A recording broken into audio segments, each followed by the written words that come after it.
A continuación, ¿qué pasa de norte a sur?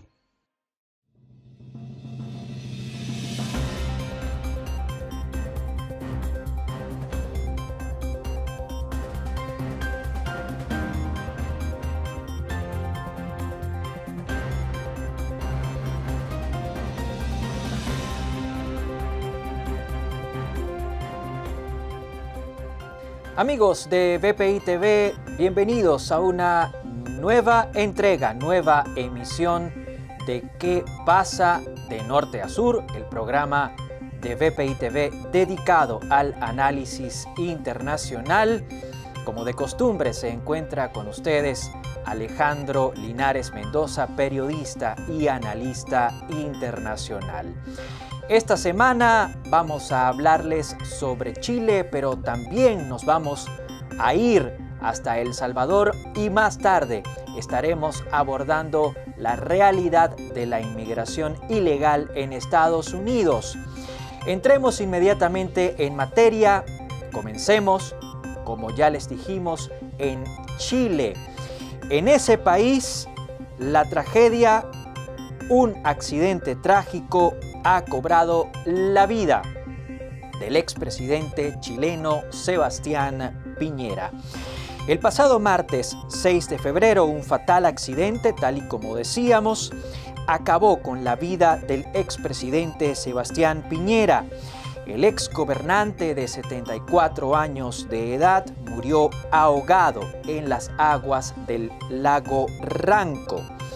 Ese cuerpo de agua se localiza en la región de Los Ríos, al sur de Santiago, la capital chilena. Piñera cayó a la laguna cuando pilotaba su helicóptero. En aquel momento, el ex jefe de Estado se encontraba acompañado por otras 3 personas, quienes, gracias a Sebastián Piñera, lograron sobrevivir.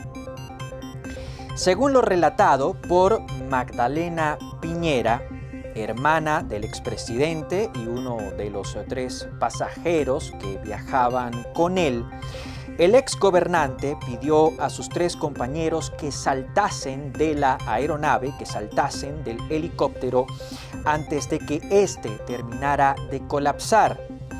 Posteriormente, el helicóptero impactó contra el lago y Piñera se hundió con él. El cuerpo del otrora jefe de Estado fue recuperado desde las profundidades del embalse. Hasta ese lugar, hasta ese embalse, se trasladaron equipos de rescate y además funcionarios de la Armada chilena. La muerte de Piñera la confirmó el mismo martes 6 de febrero, Carolina Toá, ministra de Interior de la administración que es encabezada por el presidente Gabriel Boric. Tras el deceso, el ejecutivo, repetimos, ejecutivo encabezado por el presidente Gabriel Boric, autorizó la realización de funerales de Estado y declaró además 72 horas de duelo nacional. Sebastián Piñera gobernó Chile en 2 ocasiones, en 2 oportunidades. Lo hizo entre 2010 y 2014 y repitió entre 2018 y 2022. Su llegada al poder marcó un hito, pues al alcanzar la presidencia, Piñera se convirtió en el primer dirigente de derecha que llegaba al Palacio de la Moneda luego del restablecimiento de la democracia. Antes de Piñera, Chile fue dirigido por una coalición de centro-izquierda que acaparó el poder por espacio de 20 años. Sebastián Piñera rompió con esa hegemonía gracias a su carácter voluntarioso y dinámico, pero también por sus habilidades para dialogar y articular. Esas capacidades, sus habilidades para dialogar y para articular, le permitieron hacer contacto y comunicarse con dirigentes que en muchas ocasiones se situaban en el polo opuesto. En algunos casos, los acercamientos de Sebastián Piñera a los sectores de centro-izquierda fueron vistos con recelo por partidarios de la extrema derecha chilena. Durante sus dos periodos, el expresidente protagonizó cuatro grandes momentos que podríamos calificar como cuatro grandes crisis. En 2010 se enfrentó a la reconstrucción de una buena parte del país luego del terremoto y posterior tsunami que devastó el sur de Chile. También en 2010 estuvo a cargo del rescate de 33 mineros que quedaron atrapados por 69 días en una mina del desierto de Atacama. De manera más reciente, entre 2019 y 2021, gestionó la pandemia por COVID-19. Gracias a los esfuerzos de su administración, de la segunda administración Piñera, Chile se convirtió en una de las primeras naciones que entraron en contacto con los laboratorios que elaboraban vacunas. También en 2019, Sebastián Piñera, el expresidente hoy fallecido, tuvo que plantarle cara al estallido social con el que miles de ciudadanos demandaron una mayor intervención del Estado en los sectores salud, educación y transporte. Sebastián Piñera logró salir de esa última crisis a través de la convocatoria a un plebiscito. La iniciativa le abrió paso a sendas reformas constitucionales que fueron rechazadas años después. Hasta este momento les ofrecimos un resumen de lo que fue la vida y obra política de Sebastián Piñera, expresidente de Chile, fallecido el martes 6 de febrero en un trágico accidente aéreo. Vamos a trasladarnos inmediatamente hasta El Salvador. No hubo sorpresas en El Salvador. Tal y como había sido anticipado, tal y como fue anticipado por varias empresas encuestadoras, Nayib Bukele revalidó su mandato por 5 años adicionales. El presidente, quien solicitó una vacancia de 6 meses para poder participar en los comicios del domingo 4 de febrero, resultó favorecido con más de 80% de los sufragios. Antes de que las autoridades electorales completaran el proceso de conteo de votos, el propio Bukele se adjudicó la victoria. Lo hizo durante un masivo mitin que se desarrolló frente al Palacio Nacional. Nuevas Ideas, el partido político fundado por el gobernante, también se impuso en el legislativo. Allí, en el Congreso, Nuevas Ideas obtuvo la mayor parte de las curules. Así las cosas, Nayib Bukele continuará siendo presidente con un Congreso a favor y con un Poder Judicial que también le hace juego. El hecho de que Bukele haya ganado espacios y controle al día de hoy la mayor parte de las instituciones salvadoreñas hace temer que su gobierno tome en algún punto un curso autoritario. Al jefe de Estado también se le ha criticado por sus ataques a la prensa, sobre todo a aquellos medios independientes de corte progresista que se han atrevido a hablar de un presunto desmantelamiento de la democracia salvadoreña. Los comentarios más negativos, los más negativos contra Nayib Bukele, han llegado, sin embargo, desde organizaciones no gubernamentales. Esas agrupaciones acusan al presidente de fomentar la violación a los derechos humanos y de fomentar la violación al debido proceso. Desde marzo de 2022, cuando declaró la guerra a las pandillas y al crimen organizado, Nayib Bukele mantiene a El Salvador bajo un estado de excepción que, a juicio de algunos especialistas, se ha prolongado por demasiado tiempo. Pese a todo, esa medida, ese estado de excepción, ha sido el pilar fundamental de su política de seguridad. Gracias a ella, gracias a esa política de seguridad, el mandatario ha golpeado a las pandillas que por años hicieron de El Salvador una de las naciones más peligrosas de América Central. Desde que iniciaron su batalla contra las pandillas, las autoridades salvadoreñas han arrestado a 75,000 individuos a los que por distintos motivos se les asoció con el crimen organizado. Bukele también ordenó la construcción de una megacárcel de alta seguridad a la que fueron trasladados cientos de pandilleros.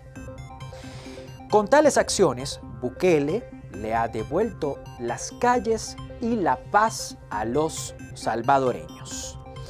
El presidente goza, por tanto, de una altísima aceptación entre los ciudadanos de ese país. De hecho, sondeos recientes indican que 9 de cada 10 salvadoreños, y vamos a repetir el dato, 9 de cada 10 salvadoreños afirman respaldar a Nayib Bukele. Su modelo de gobierno y su política de seguridad, aunque efectistas, aunque inmediatistas, le han valido incluso el reconocimiento internacional. Fuera de El Salvador, ejecutivos como el de Xiomara Castro en Honduras o el de Daniel Noboa en Ecuador han intentado o intentan emular la receta de Bukele para hacerle frente a los altos índices de inseguridad. Nos vamos a ir hasta Estados Unidos. Como hemos dicho en otras ocasiones, 2024 es un año electoral en Estados Unidos. De hecho, en noviembre de este 2024, los ciudadanos de la Unión Americana escogerán presidente y además renovarán el Parlamento. Con la mirada puesta en esa votación, los partidos políticos, los medios y la propia ciudadanía empiezan a situar temas dentro de la agenda pública. Entre esos temas se encuentran las guerras en Oriente Medio y también en Europa del Este. Pero además, dentro del conglomerado, dentro del grupo de temas, también se habla acerca de la economía y de la inmigración.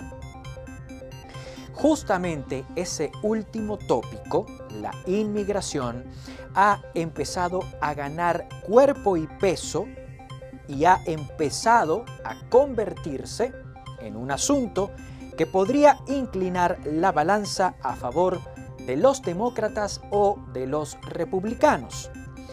Durante los casi 4 años que tiene Joe Biden como titular de la Casa Blanca, Estados Unidos ha recibido por lo menos unos 5 millones de inmigrantes indocumentados. el masivo arribo de ilegales, cuya llegada continua parece superar las capacidades de las autoridades federales, es el resultado de una confluencia de factores. En primer lugar, es la consecuencia del intento fallido que ha hecho la administración Biden para abordar el tema de la inmigración de una manera más humana. Apenas pisó el despacho Oval, Biden intentó distanciarse de las prácticas de mano dura que fueron implementadas por el expresidente Donald Trump. En tal sentido, Biden suspendió las deportaciones, suspendió la instalación de refugios o cárceles para migrantes manejadas por empresas privadas e intentó hacer además más expedito el proceso para evaluar y aprobar o rechazar las solicitudes de asilo. Joe Biden también derogó la implementación del Título 42, una norma migratoria de corte sanitario que permite a Estados Unidos expulsar del país a todo aquel indocumentado que suponga un riesgo para la salud de los ciudadanos. Tales decisiones llevaron a muchos extranjeros a pensar que el presidente estaba implementando una política de puertas abiertas y ello estimuló la movilización en masa hacia el territorio de Estados Unidos. A esa realidad se sumó la obstinación de los dirigentes republicanos, quienes, pensando en las presidenciales de este año, acusaron y siguen acusando a Joe Biden de ser genuflexo con el tema migratorio. Con esa premisa como telón de fondo, los republicanos han bloqueado iniciativas legales formuladas por la Casa Blanca, han impedido la liberación de fondos para atender sobre todo la frontera sur y además asumieron como propias las tareas de contención que le corresponden al gobierno federal. Ejemplo de lo que estamos diciendo lo vemos en Texas, donde el gobernador Greg Abbott ordenó instalar boyas o alambres de púas para evitar el arribo de inmigrantes indocumentados. Otro tanto se ha visto en Florida, donde el gobernador Ron DeSantis aprobó una muy restrictiva ley anti-inmigrantes. DeSantis también se sumó al listado de gobernadores republicanos que empezaron a despachar indocumentados, enviándolos en vuelos o en autobuses hacia ciudades o estados demócratas. A raíz de esa conjunción de fenómenos, a raíz de esa suma de fenómenos, la migración ilegal luce hoy como un problema que se le fue de las manos a la administración Biden. Por ese motivo, en la actualidad, tanto republicanos como demócratas exigen al jefe de Estado tomar medidas drásticas para incrementar la seguridad fronteriza. Biden, quien busca reelegirse para permanecer por un periodo más en la Casa Blanca, ha escuchado las demandas y en un giro de timón solicitó al Congreso la aprobación de una ley que impone nuevas y duras restricciones al asilo. El viraje, ese viraje dado por Joe Biden, ha desilusionado a los demócratas que compraron la narrativa inicial de acuerdo con la cual se podía ser compasivo con los inmigrantes y a su vez garantizar la seguridad nacional de los Estados Unidos. Con esa reflexión acerca del tema migratorio en Estados Unidos y acerca de cómo ha sido abordado por la administración Biden, vamos a cerrar nuestro programa por esta noche. Hasta acá, esta entrega, esta emisión de ¿Qué pasa de norte a sur?, el programa de BPI TV dedicado al análisis internacional. Estuvo con ustedes hasta este momento Alejandro Linares Mendoza, periodista y analista internacional. Como de costumbre, acompañarles siempre será un placer.